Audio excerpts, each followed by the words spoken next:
6টা বাজে আইসা চ্যানেল সিরিয়াল দিছি, বলছে যে 11টার পরে তেল দিবে।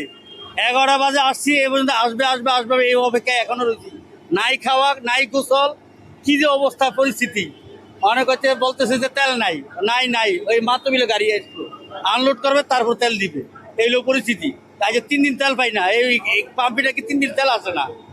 অনেক কোথায় এই সমস্যাগুলি কিছু বুঝতে পারতেছি না। আমরা মার্কেটিং চাকরি করি, দৈনিক 100-120 কিলো গাড়ি চালাই, আমরা তেল পাম্প কই, আমার এই গাড়ির উপরে জীবিকা। এই যে সকাল 9টার দিকে আসছি, এখানে 9টার দিকে আইসা এই যে দাঁড়ায় রয়েছি। আজকে এখন 2টা বাজে, 2:30 বাজে গেছে। আমাদের অফিস সব কিছু তো বন্ধ হয়ে গেল, আমরা এইভাবেই বসে আছি, কিন্তু তেলের কোনো নেই।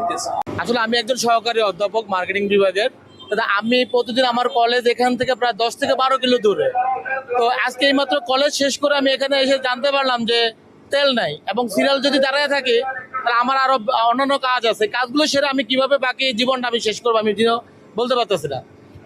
প্রশাসনের দৃষ্টি আকর্ষণ করছে আমাদের, যে আমরা যারা শিক্ষক আছি বা বিভিন্ন পেশা নিয়োজিত আছি, তাদেরকে যদি একটু উপযুক্তভাবে তেল দেওয়ার ব্যবস্থা করে দিতেন, তাহলে হয়তো বা আমরা আমাদের এই দেশটাকে সচল রাখার জন্য আমরা চেষ্টা করতাম। মার্কেটিং এর চাকরি করি, আমার নাম মামুন রশিদ। আমি বলতে চাই যে এই তেলের যে একটা সুব্যবস্থা, এটা সর্বসাধারণ সমস্ত জনগণের জন্য একটা ভালো ব্যবস্থা হয়। এমন একটা প্ল্যান বা এমন একটা পদ্ধতি চালু করতে হবে যাতে সবাই তেলটা ঠিকঠাক পায়, এরকম একটা চালু করতে হবে। যেহেতু এখানে দেশে তেল শর্ট, এবং এই তেলের কারণে যানবাহন কেউই ভালোভাবে চালাতে পারতেছে না, কাজকর্ম করতে পারে না। মূলত এমন একটা পদ্ধতি চালু করতে হবে যাতে সবাই তেল না পেয়ে তেল থেকে বঞ্চিত না হয়।